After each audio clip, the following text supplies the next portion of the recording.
हैदराबाद में ओवैसी ने अपने नाम की वक्फ की संपत्तियां ओवैसी के गढ़ में कैसे बन गईं?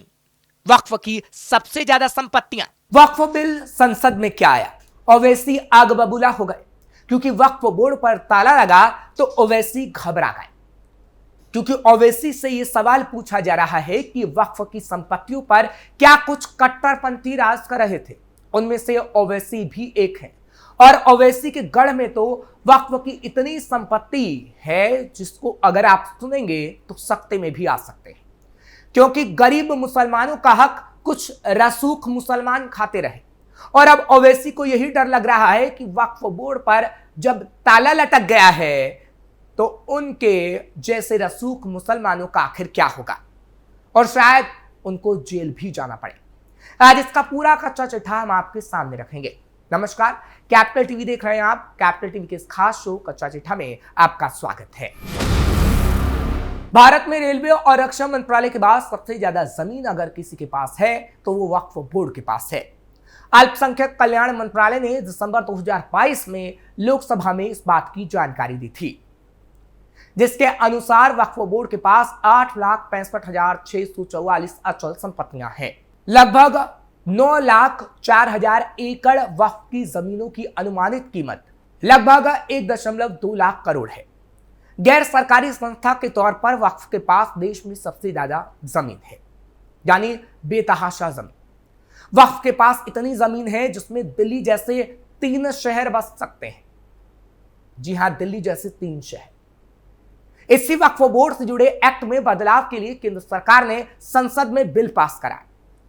विपक्ष के नेता और मुसलमानों को एक बड़ा झटका इससे लगा, क्योंकि इस बिल के जरिए काफी सुधार किए गए हैं और इसी को लेकर ओवैसी जैसे मुसलमानों को काफी दर्द हुआ, क्योंकि ओवैसी तो इस पर हो हल्ला मचा ही रहे हैं।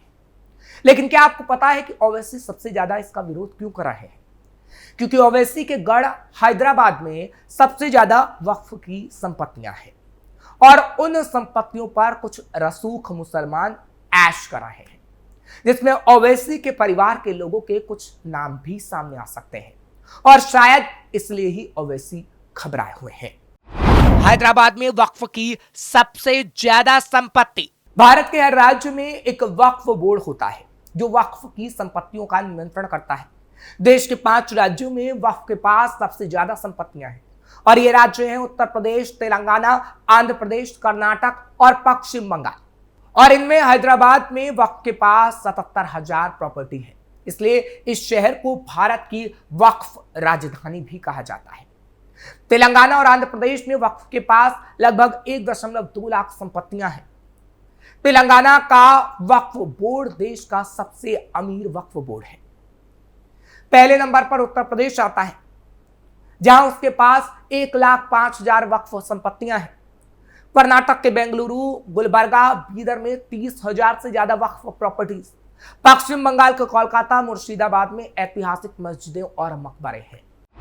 हैदराबाद में होटल तक को वक्फ ने बताया अपनी संपत्ति। आपको याद होगा कि हाल ही में अपने उल जलूल फरमानों के लिए कुख्यात वक्फ बोर्ड का नया कारनामा सामने आया था, जब वक्फ बोर्ड ने हैदराबाद के एक नामी 5 सितारा होटल को अपनी जागीर घोषित कर दिया था, यानी अपनी जागीर बना लिया था। होटल का नाम मैरियट है, जिसे कभी वायसराय नाम से भी जाना जाता था। इस पर कब्जे के लिए बोर्ड ने होटल से बाकायदा लंबी कानूनी लड़ाई भी लड़ी। आखिरकार तेलंगाना में वक्फ बोर्ड के तमाम मंसूबे धरे के धरे रह गए।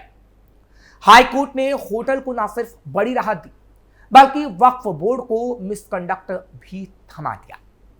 खबर के मुताबिक इस मामले की सुनवाई तेलंगाना हाईकोर्ट के मुख्य न्यायाधीश आलोक आराधे और न्यायमूर्ति अनिल कुमार जुकांती की बेंच में हुआ। सुनवाई इस मुद्दे पर थी कि होटल मैरियट आखिर है किसका। दरअसल साल 1964 में अब्दुल गफूर नाम के एक व्यक्ति ने तब वायसराय नाम से चर्चित इस होटल पर अपना हक जताते हुए मुकदमा दायर किया था। मुकदमे में वक्फ अधिनियम 1954 का हवाला दिया गया था, जिसकी वजह से होटल मैरियट की संपत्ति विवादित घोषित हो गई थी। वक्फ बोर्ड जबरन करता है जमीन पर कब्जा। लगभग 50 सालों तक वक्फ बोर्ड ने यह मामला कानूनी पेचीदगियों में उलझाए रखा। साल 2014 में एक बार फिर से तेलंगाना राज्य वक्फ बोर्ड होटल मैरियट के खिलाफ सक्रिय हुआ। उसने एक अखबार में नोटिस के माध्यम से होटल मैरियट को कानूनी कार्रवाई की धमकी दी। वक्फ बोर्ड की कानूनी कार्रवाई की धमकी पर होटल मैरियट के संचालकों ने भी अदालत में जवाब दाखिल किया था। इस जवाब में वक्फ पर पुराने अदालती आदेशों का उल्लंघन करने का आरोप लगाया गया था। फिर यह मामला हाईकोर्ट तक पहुंच गया। हाईकोर्ट ने दोनों पक्षों की दलीलें सुनी और ये कई सालों तक सुनी गई। आखिरकार अंतिम फैसला होटल मैरियट के पक्ष में आया। अदालत ने वक्फ बोर्ड की याचिका को शुरुआत से ही गैर कानूनी माना और होटल के खिलाफ वक्फ बोर्ड की अधिसूचना को खारिज करते हुए अदालत ने फैसला सुनाया। साथ ही वक्फ बोर्ड को मिसकंडक्ट जारी करते हुए भविष्य में सभी बेदखली के कामों को रोकने का वक्फ को आदेश भी दिया गया था। किसी भी जमीन पर ठोक दे अपना दावा तो छुड़ाना मुश्किल। वक्फ बोर्ड की संपत्तियों और इसको दिए गए अधिकारों को लेकर अक्सर विवाद होता रहा है। वक्फ बोर्ड के पास अधिकार है कि वो किसी भी संपत्ति की जांच कर सकता है और अगर किसी संपत्ति पर अपना दावा ठोक दे तो उसे छुड़ा पाना बेहद मुश्किल हो जाता है। सिर्फ इतना ही नहीं, वक्फ एक्ट के सेक्शन 85 में एक तक कहा गया है कि वक्फ बोर्ड के फैसले को सुप्रीम कोर्ट या फिर हाई कोर्ट तक में चुनौती नहीं दी जा सकती। वक्फ बोर्ड ने हड़पा था पूरा गांव और मंदिर।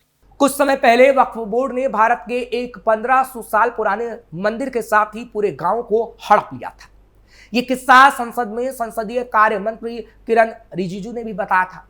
दक्षिण राज्य तमिलनाडु के तिरुचिरापल्ली के तिरुचेंथुरई गांव को साल 2022 में वक्फ बोर्ड ने वक्फ की संपत्ति घोषित कर डाला था।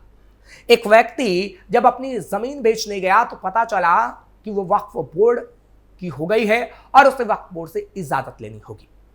इसके बाद पता चला कि पूरा गांव की जमीन वक्फ बोर्ड ने हड़प ली है। ग्रामीण डीएम के पास पहुंचे तो मामले को तूल पकड़ता देख वक्फ बोर्ड ने 220 पेज का फर्जी दस्तावेज तैयार करते हुए दलील दी कि रानी मंगमल के अलावा कई स्थानीय राजाओं ने तिरुचेंतुरई की जमीन वक्फ बोर्ड को गिफ्ट में दी थी।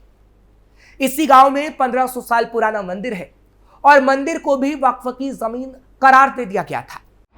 अमित शाह ने भी दक्षिण राज्यों में वक्फ को लेकर जताई चिंता।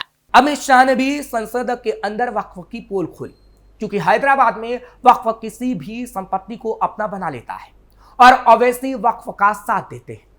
संसद में वक्फ पर चर्चा के दौरान दक्षिण भारत के सांसदों पर चर्च को नाराज करने का आरोप लगाते हुए शाह ने कहा कि कई ईसाई संस्थाओं की जमीनों पर वक्फ बोर्ड ने कब्जा किया है। उन्होंने कहा कि वक्फ बोर्ड में जो संपत्तियां बेच खाने वाले 100 साल के लिए औने पौने दाम पर किराए पर देने वाले लोग हैं, वक्फ बोर्ड और वक्फ परिषद उन्हें पकड़ने का काम करेगा। ये चाहते हैं कि इनके राज में जो मिली भगत चली वो चलती रहे, नहीं चलेगा। 2013 का जो संशोधन आया वो नहीं आया होता तो आज ये संशोधन लाने की नौबत नहीं आती। कांग्रेस सरकार और ओवैसी जैसे लोगों ने दिल्ली लुटियंस की 125 संपत्तियां वक्फ को दे डाली। उत्तर रेलवे की जमीन वक्फ को दे डाली। हिमाचल में वक्फ की जमीन बताकर मस्जिद बनाने का काम शुरू हुआ। अमित शाह ने तमिलनाडु से कर्नाटक तक के उदाहरण दिए जिससे ओवैसी की पोल खुल गई। जमीन पर कब्जा कर राज करने के लिए ओवैसी करते हैं वक्फ की मदद। वक्फ बोर्ड की पोल पट्टी अब खुल गई है और ओवैसी को डर लग रहा है कि जब वक्फ बोर्ड पर ताला लग रहा है तो वो कैसे वक्फ बोर्ड की कब्जा की हुई संपत्ति पर राज कर सकेंगे। और इसी को लेकर संसद में बिल आने से पहले ही वक्फ संशोधन विधेयक 2024 के खिलाफ दिल्ली के जंतर मंतर पर प्रदर्शन किया गया था। All India Muslim personal law board की अगुवाई में मुस्लिम संगठन विरोध जता रहा है। प्रदर्शन को कई सियासी दलों का समर्थन भी मिला था। इस बीच विरोध प्रदर्शन में ऑल इंडिया मजलिस इत्तेहादुल मुस्लिमीन के प्रमुख असदुद्दीन ओवैसी भी शामिल हुए। उन्होंने केंद्र सरकार पर जमकर हमला बोला था। आरोप लगाया गया कि इस बिल का मकसद वक्फ की संपत्तियों को छीनना है, लेकिन उन्होंने ये नहीं बताया कि उन्हें आखिर सबसे ज्यादा दर्द क्यों हो रहा है। क्या अब वक्फ की कब्जा की हुई संपत्ति पर ओवैसी ऐशो आराम नहीं कर पाएंगे, इसलिए उन्हें सबसे ज्यादा दर्द हो रहा है। सवाल तो यह है, फिलहाल ओवैसी अपना ऐशो आराम छीनते देख घबराए हुए हैं, इसलिए ही वक्फ बिल पर आग बबूला हुआ, क्योंकि हैदराबाद में ओवैसी के परिवार का कई सालों से राज है और वक्फ बोर्ड की कब्जाई जमीन पर कई रसूख मुसलमानों ने राज किया है। लेकिन अब ऐसा नहीं हो पाएगा और इसलिए ही ओवैसी सबसे ज्यादा बिलबिला रहे हैं। फिलहाल कच्चा चिट्ठा के खास प्रोग्राम में बस इतना ही। खबर अच्छी लगी हो तो कमेंट सेक्शन में जरूर बताएं। खबर को लाइक शेयर करें, कैपिटल टीवी को सब्सक्राइब जरूर करें।